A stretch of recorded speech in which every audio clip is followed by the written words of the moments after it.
27 de agosto de 1920 comenzó en la Argentina la era de la radio. Trepados a la azotea del Teatro Coliseo, 4 aficionados lograron transmitir la ópera Parsifal de Wagner. 50 años después, aunque ya peinaban canas, todo el país reconocería en ellos a los 4 locos de la azotea, los pioneros de la radiofonía argentina, los médicos Enrique Susini, César Guerrico y Luis Romero. Miguel Mujica ya había fallecido. En 1921, los locos de la azotea fueron los primeros del mundo en hacer transmisiones regulares. Con la característica LOR, propalaron las funciones del Coliseo. Los argentinos pararon la oreja y empezaron a pegarse a la radio, que sería para siempre la caja de resonancia del país. Estar en sintonía se convirtió en una manera de ser. El radioteatro, la música, el humor, las noticias, el gol de los domingos. Las grandes voces comenzaron a sonar en familia. Lo dicen sin entusiasmar.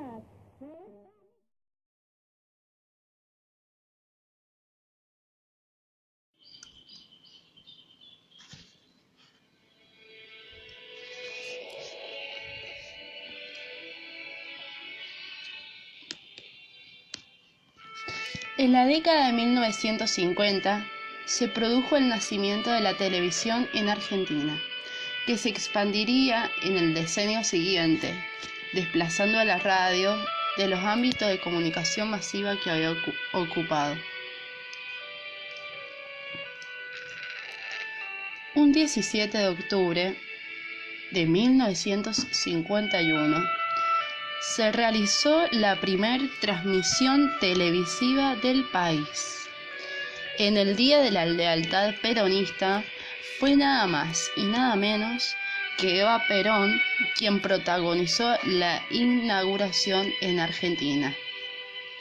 Evita daba un discurso en la Plaza de Mayo con motivo de la celebración y fue ella misma quien sugirió entonces a los encargados de la emisión que ese día fuera el país donde comenzara a funcionar este invento. El 2 de mayo de 1964 sería inaugurada la transmisión televisiva en San Juan, con Canal 8 TV.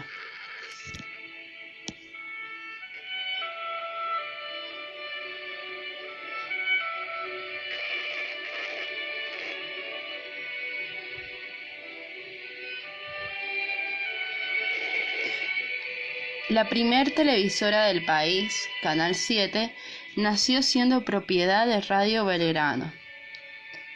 Uno de los programas más exitosos de la época y de la historia del espectáculo en Argentina fue el radioteatro de los Pérez García, sobre una familia típica argentina.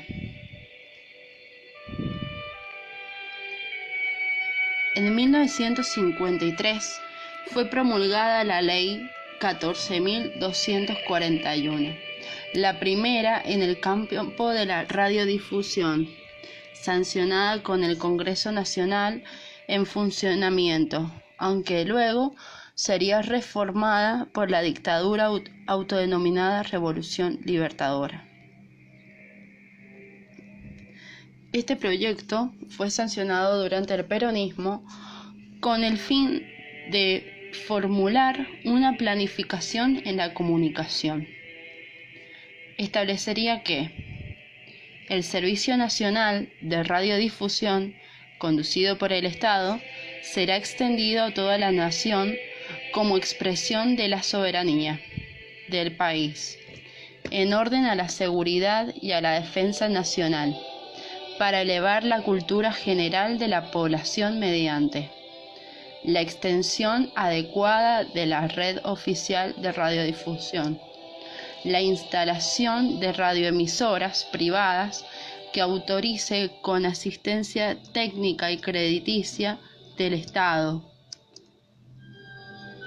la orientación adecuada de las transmisiones internacionales especiales del organismo estatal específico a fin de hacer conocer la vida y cultura del pueblo argentino y sus realizaciones como aporte a la cultura universal y su doctrina nacional. Asimismo, y en este periodo, aparecieron en la agenda del gobierno los debates sobre la prensa en cuanto servicio público. Así es que se desarrollaron políticas de Estado que permitiera el acceso y la universalización de la información más allá de la distancia, las regiones del país y las posiciones socioeconómicas de los habitantes. El servicio oficial de radiodifusión desarrollado jugó un rol importante en este objetivo. A partir de 1957, con la instauración de la dictadura militar autodenominada Revolución Libertadora, fueron privatizadas la mayor parte de las radios e intervenidas por el Estado. A partir de 1957, con la nueva reglamentación de radiodifusión, el medio entró en un terreno complejo. La censura y el cuidado de los contenidos en los programas se convirtieron en una práctica frecuente. Durante la misma dictadura de 1955 a 1958, figuras identificadas con el depuesto gobierno de Perón fueron prohibidas. Entre ellas, Hugo de Carril, Alberto Castillo, Tita Merello, Nelly Omar, Luis Elías Sojit, Américo Barrios, entre otros. A mediados de la década se difundió el uso de la radio portátil a transitores, hecho que volvió a modificar las condiciones de escucha.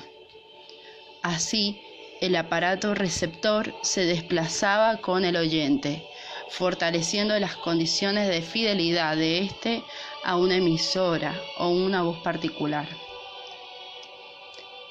En la década de 1960, con la difusión masiva de la televisión, la radio se redefinió en sus funciones, horarios y públicos, orientándose más a la información y a la música y menos a espectáculos dramáticos.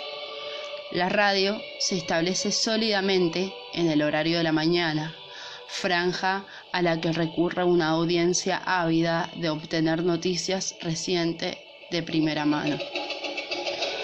Aparecen nuevos programas como el Fontana Show con Cacho Fontana, Rapidísimo de Héctor Larrea, este último en 1967, que marcarían el estándar del programa matutino de radios para las siguientes décadas.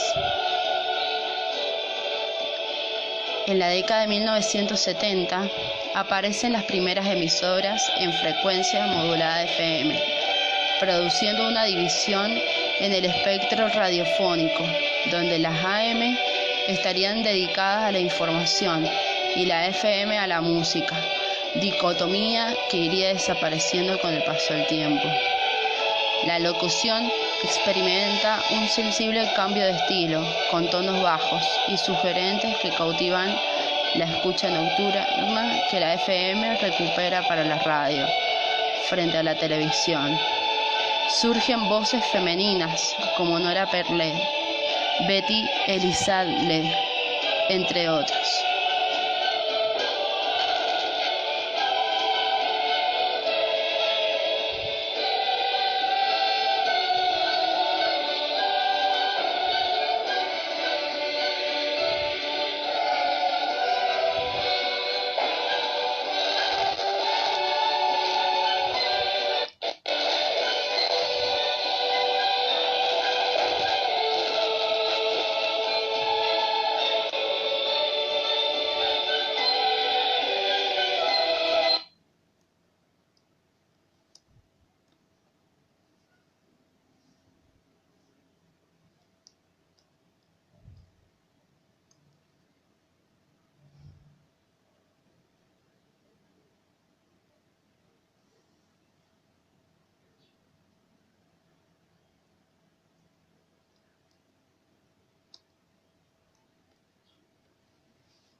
En 1980, el autodenominado Proceso de Reorganización Nacional de 1976 a 1983 impuso su control sobre los medios de comunicación y la censura se instauró también en la radio. Listas negras, nombres prohibidos, asuntos eludidos y músicos cuya obra no podía ser difundida se convirtieron en prácticas constantes. En 1980, sobre el antecedente de la Comisión Nacional de Radio y Televisión, CONART, creada en 1972, fue establecido por la dictadura el Comité Federal de Radiodifusión, con fin de controlar el funcionamiento de los medios audiovisuales. Paralelamente, fue promulgado el Decreto de Ley 22.285 de Radiodifusión, que mantuvo su vigencia por casi 3 décadas. Ya en la etapa final del proceso de reorganización nacional entre 1982 y 1983, luego de décadas de intervención estatal, fueron privatizadas las radios antártidas, que pasó a llamarse América. Argentina, del Pueblo, El Mundo y Mitre, junto con otras estaciones de radio y televisión del país. Los años 1980 se caracterizaron sobre todo por una profunda renovación de estilos y contenidos en los medios de comunicación, a tono con la recuperación de la democracia el 10 de diciembre de 1983, teniendo como rasgos esenciales una mayor libertad de expresión y la creciente interactividad con la audiencia. Se desarrolló ampliamente el comentario político de opinión, con periodistas como Magdalena Ruiz, Santo Bisatti, Nelson Castro, Alfredo Leuco, entre otros. El humor también volvió a ocupar un lugar destacado en la radio. A partir de 1987, Alejandro Dolina convocó a una audiencia creciente, con Demasiado tarde para lágrimas a la medianoche, combinando risa y desfenando con una profunda reflexión humanística.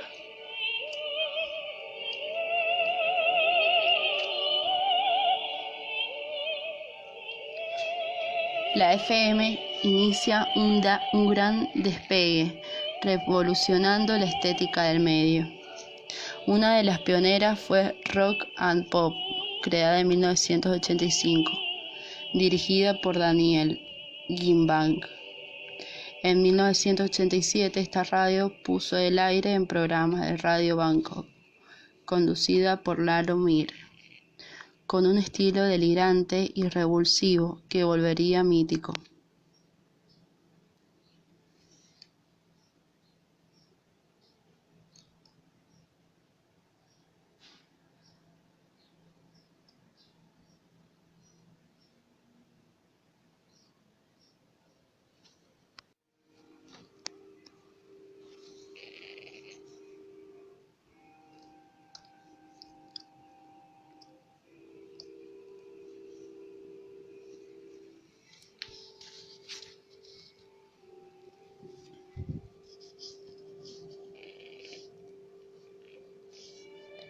En 1990 continuó el crecimiento de las FM, que comenzaron a orientarse hacia diferentes segmentos del público, según temáticas musicales, rock, pop, tango clásico, etc.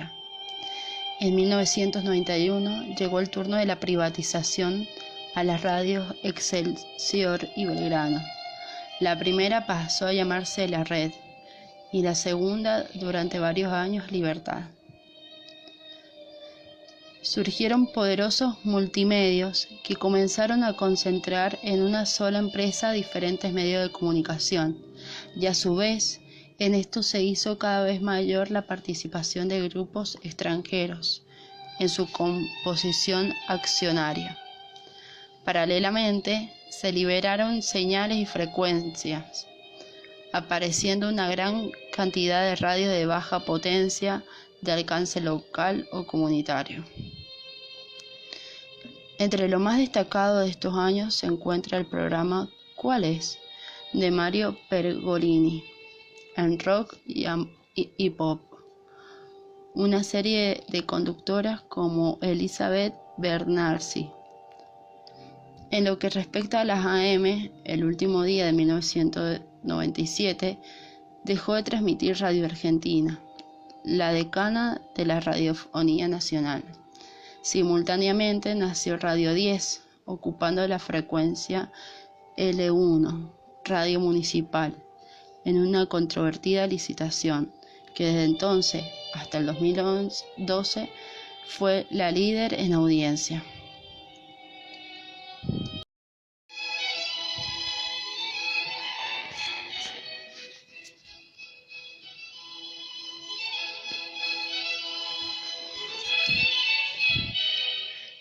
Otra ley importante que se propuso en Argentina y más actualizada es la Ley 26.522 de Servicio de Comunicación Audiovisual, conocida como la Ley de Medios. Es una ley que establece las normas para regir el funcionamiento y la distribución de licencias de los medios radiales y televisivos en la República Argentina. Tras su aprobación por el Congreso de la Nación, con 146 votos afirmativos, 3 negativos y 3 abstenciones en la Cámara de Diputados, fue promulgada el 10 de octubre del 2009 por la presidenta Cristina Fernández de Kirchner y se constituyó en reemplazo a la Ley de Radiodifusión 22.285, instituida en 1980 por la dictadura militar, autodenominada Proceso de Reorganización Nacional, que se mantenía vigente. Un dato muy importante es que el proyecto mencionado, antes de ser enviado al Congreso, se le permitieron realizar modificaciones que se originaron en los 23 foros y 80 conferencias, con la participación de todos los sectores y en todas las provincias, con el propósito de incorporar las necesidades y requerimientos de todos los actores del complejo espectro audiovisual. Un resumen de lo que establece la ley. Democratización y universalización, es decir, la regulación de los servicios de comunicación audiovisual en todo el ámbito territorial de la Argentina y el desarrollo de mecanismos destinados a la promoción, desconcentración y el fomento de la competencia. Tiene como fines el abaratamiento, la democratización y la universalización de nuevas tecnologías de la información y comunicación. Otro ítem que promueve esta ley es que se establece la comunicación como un servicio de interés público, porque se considera la comunicación audiovisual en cualquiera de sus soportes una actividad social de interés público, de carácter esencial para el desarrollo sociocultural de la población, por la que se exterioriza el derecho humano inalienable de expresar, recibir, difundir e investigar informaciones, ideas y opiniones sin ningún tipo de censura.